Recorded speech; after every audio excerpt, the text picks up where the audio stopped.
Are the Ducks going to pick up any more points on the rest of this road trip? It really doesn't look like it, does it? We'll talk about that on this edition of Locked On Anaheim Ducks. You're Locked On Ducks, your daily podcast on the Anaheim Ducks, part of the Locked On Podcast Network, your team every day. Welcome to Locked On Anaheim Ducks, part of the Locked On Podcast Network. I'm your host, Jason J.D. Hernandez, been covering hockey for over a decade. Thanking you for making this your first listen of the day, and this episode is brought to you by FanDuel Sportsbook, official sportsbook of Locked On. Make every moment more. Visit FanDuel.com/LockedOn today to get started. All right, so we're going to breeze through this episode pretty quickly. We will be back with a double header tomorrow, as I'll have my camera back, and I'll also have a lot more to say about this Ducks team tomorrow. And also tomorrow is Locked On Goals, so make sure to stick around for that as well. All right, so last night was kind of a weird game between the Ducks and the Tampa Bay Lightning. Honestly, this was pretty much a one-sided affair for the most part, and the Ducks not putting up much of a fight, especially after that first period. I mean, first period was fine for Anaheim. They put up somewhat of a fight. Tampa Bay, I think it was more Tampa Bay getting off to a slow start and kind of laying in the weeds a little bit. They weren't putting out 100% in the first period and, didn't get burned. It was no score through the first 20 minutes. So I'm thinking, okay, maybe the Ducks actually have somewhat of a chance against this Tampa Bay team. Then I realized that Tampa Bay was just kind of going through the motions a little bit and kind of just overpassing a little bit, something that Tampa Bay has done on occasion. And then everything fell apart. So while I will go through the game right now, I do want to talk about the fact that there are some guys on this roster that are having a difficult time picking up pucks and getting it out of the zone. And I'll highlight two of those guys. Unfortunately, one of them is Sam Carrick. Sam Carrick has had kind of a tough time of it. He did not play much in that last game. I mean, he might be out, who knows? But Sam Carrick just did not have a good game in general yesterday. There was at least 2 or 3 occasions where I would have thought he would have gotten the puck out of the zone, and it just didn't happen. In particular, during 1, the power play, and 2, another play later on, where both Sam Carrick and Simon Benoit, and also Colton White. Colton White had some difficulty on this game as well. And especially in that second period, when Tampa Bay rattled off 4 goals in a row. Nicholas Paul, Ross Colton on the power play, Anthony Chiarelli, and Zach Bogosian. And during that whole second period, first off, the Ducks only put up 1 shot. Tampa Bay put up 22. You heard that right. Shots on goal were 22-1 in favor of Tampa Bay. This was some of the worst defense I have seen all season long.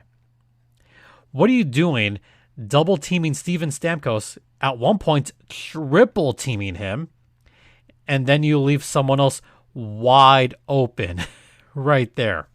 Yeah, that actually happened. That legit happened in the second period. You're triple teaming Steven Stamkos. Why?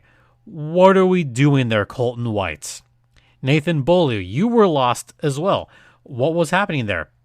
Benoit kind of got a bad break there because there was that Nicholas Paul goal.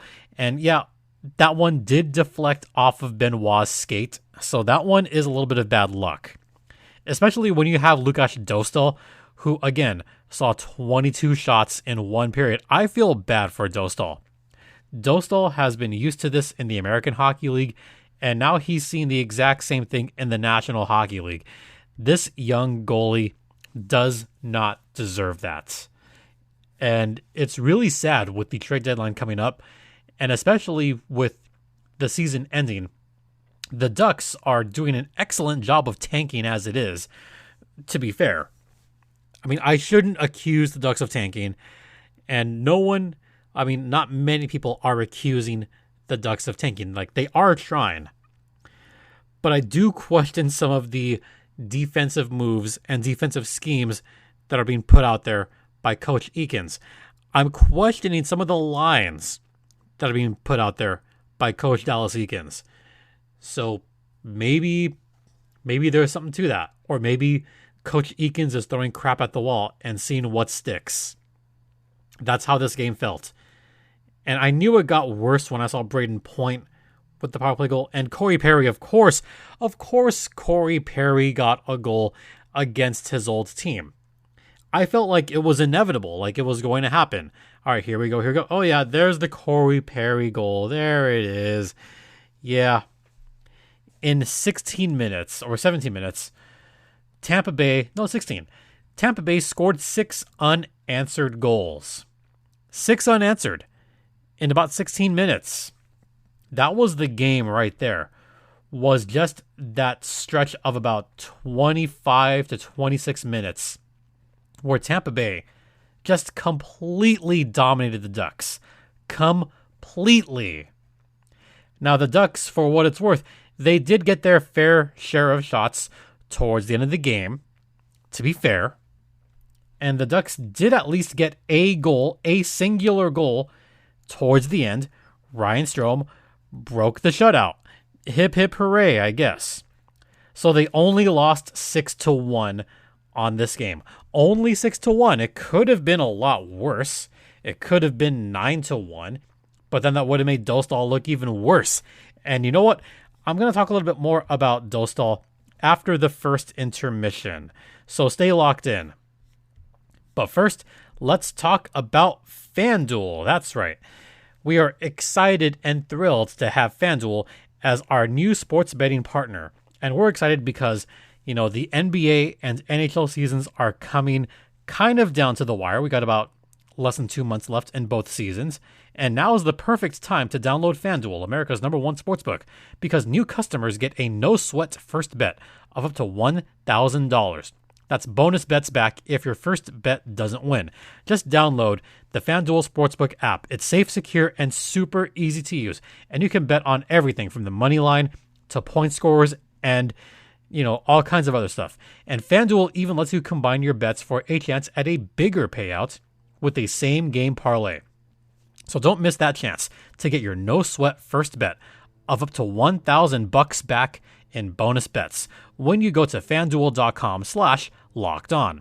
That's FanDuel.com/LockedOn to learn more.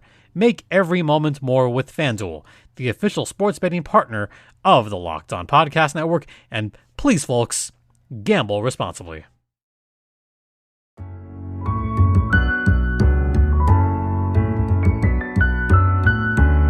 Welcome back to Locked On Anaheim Ducks, part of the Locked On Podcast Network. You are locked in with Jason JD Hernandez on this windy Wednesday here in Southern California.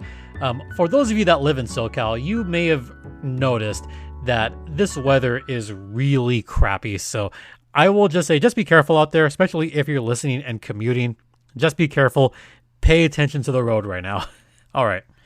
So I want to throw some stats at you. In particular, Lukas Dostal stats. Now, I've been a Dostal fan for a while now. I love having him on this team. And y'all should be excited about Lukas Dostal too, because I still think that he is the future for the Ducks. Despite him giving up 6 goals, yes, he gave up 6 against Tampa Bay. I know this. But when you look at the shot attempts in that second period, shot attempts, you ready for this, folks? 32-4 in the second period. 32-4 in 20 minutes. The Ducks were not just dominated, they were bamboozled in that second period. They had no chance.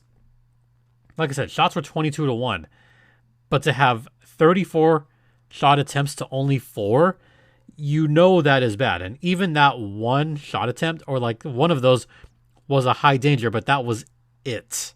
That was legit it. So how about the expected goals? Well, the expected goals in this game, let me tell you what. it was looking like it was going to be like 5-1 or 6-1, which is what the final score ended up being. No, the expected goals in this game were 4.83 to 3.12 in favor of the Lightning. And the only reason the Ducks won was that high was because of all the attempts in garbage time. That's really what it was. It was garbage time, and it was also during maybe the first half of that first period when the Ducks actually had some good, high-quality, high-danger chances. Look, Zegras showed some creativity in spurts. Henrique, he showed his, just high hockey IQ in spurts. You know who the Ducks are really missing right now? You know who I'm going to say, folks. They're really missing Troy Terry right now. Because Troy Terry felt like the glue that brought everything together. And I thought Strome did get the goal. He had a pretty good game. But Zegras, with his creativity, I liked what he was doing at times in this game. We need more of that. I even liked what Henrique did. We need more of that if he sticks around.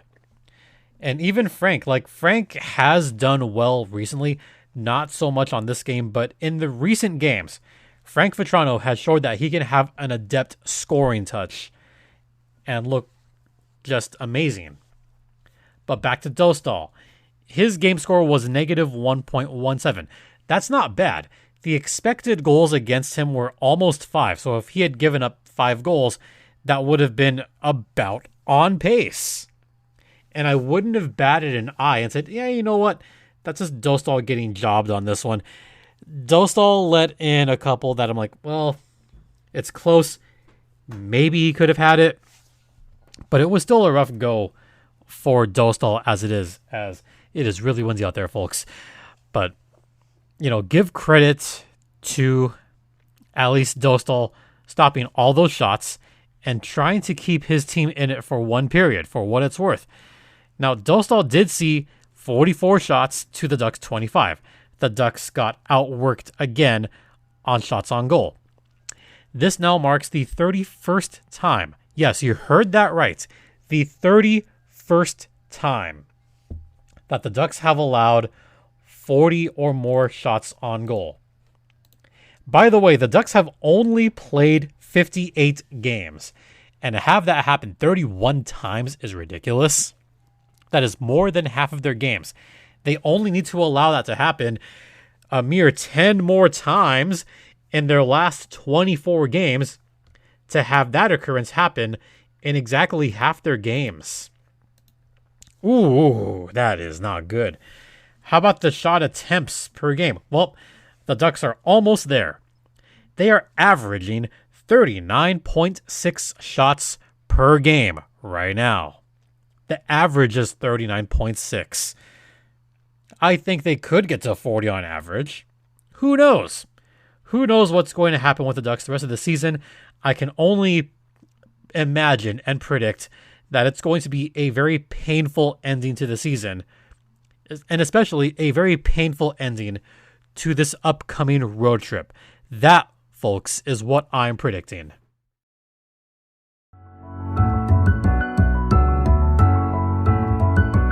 And finally, I do want to talk a little bit about the rest of this road trip because Ovechkin indeed did not play. He is back in the country, and the hope is that Alex Ovechkin is going to play this week. There are some rumblings going around that Ovechkin is going to play tomorrow against the Anaheim Ducks, his first game back. I mentioned this as a possibility on the last show, that Ovi could come back. Well, it looks like that's exactly going to happen. It's looking more and more like Alex Ovechkin is going to play his first game back from the funeral of his father tomorrow night. I'm going to predict it right now. Ovi is going to score probably 2 goals, and they're going to be very emotional goals for him. And Washington is going to put out everything to try to get Ovechkin a win on his first game back from his father's death. But also, Washington is going to start playing with some desperation because as of right now, the Washington Capitals are not in a playoff spot. They are 2 back from a playoff spot as of right now, because you have the Islanders with 65 points. The Florida Panthers, after that massive win, they are now at 64 points, just behind those teams in the standings. Pittsburgh at 63, Detroit at 62, Washington at 62, and right behind them, the Buffalo Sabres at 60 points. Buffalo also has a bunch of games in hand. A bunch. So Buffalo could be that team that might be able to squeak in there. You never know. You also never know with Detroit. You never know with Pittsburgh. It could be multiple teams. Because I don't know if I trust the Isles right now. I don't know if I trust Florida right now. And if you ask me right now, I would not be shocked if both Detroit and Buffalo make wild card spots. And I almost want to predict that at least one of those teams will wind up in a wild card spot. That's kind of like an out there prediction, but I'm going to go with that because why not? All right, finally, we got to look at the tank situation, as some are calling it. Looking at the last few games for those teams towards the bottom, and I'm really looking at just a 3-team race right now in the race for Connor Bedard. It is really between the Chicago Blackhawks, the Columbus Blue Jackets, and the Anaheim Ducks. And just look at the last few games, or last few days rather. Tuesday was a good day for the tank, as it were. Like, it was a good day because Chicago beat Vegas in a shootout. You love to see it. With that win, Chicago now has 43 points. That is great for the tank. And what might be good is Columbus, I think they have games in hand. Or no, I take that back. Columbus, yeah, they do have games in hand. So right now, by percentage, Anaheim has the worst record. Columbus, their next game takes place tomorrow at about the same time as the Ducks game. Columbus takes on the Minnesota Wild, who have been on and off all season long. This could be a big win for Columbus. If that happens, they would match Chicago with 43 points. So right now, Anaheim worst in the league. But also keep in mind that if the Ducks are tied with either Columbus or Chicago, the Ducks would still have the worst record because they have the least amount of regulation wins in the entire NHL, and it is still not close. Anaheim still has only 7 regulation wins this season. They are on pace for 10. As of right now, on pace means something really different. So who knows where Anaheim will end up, but I'm willing to bet bottom 3 in the standings at the end of this season. Oh, send some help. Let's send some help to the Ducks, shall we? Because they absolutely need it right now. To be in the position they are, I didn't see it coming. A lot of the experts didn't see it coming. Yeah, who knew? And this is a Ducks team that could be historically bad, by the way. And I will talk much more about that on tomorrow's podcast. But there's at least a couple ways that this Ducks team could be and probably is historically bad. All right, that's going to wrap it up for this podcast. Once again, apologies for the lack of video here. We'll be back tomorrow with our regular shows. In the meantime, thanks so much for listening. Don't forget, this podcast is free and available across all platforms, including Stitcher, Spotify, Odyssey, Apple Podcast, Google Podcast, etc., etc. You could find me on Twitter at StimpyJD. The show's Twitter is at LO_Ducks. And if you want to drop me a line, you could email me at lockedonanaheimducks@gmail.com. And once again, thanks for the emails that have been brought in. And I've mentioned this before, but, just be safe out there. It's really stormy out there. We're, in fact, having a blizzard warning in the local mountains. So just be careful of all the winter weather out there. And, just be careful out there. And also, thanks for your continuous support. It's greatly appreciated. For Locked On Anaheim Ducks, I'm Jason J.D. Hernandez, saying have a great rest of the afternoon. Please remember to be safe out there, be kind to one another, and ducks fly together.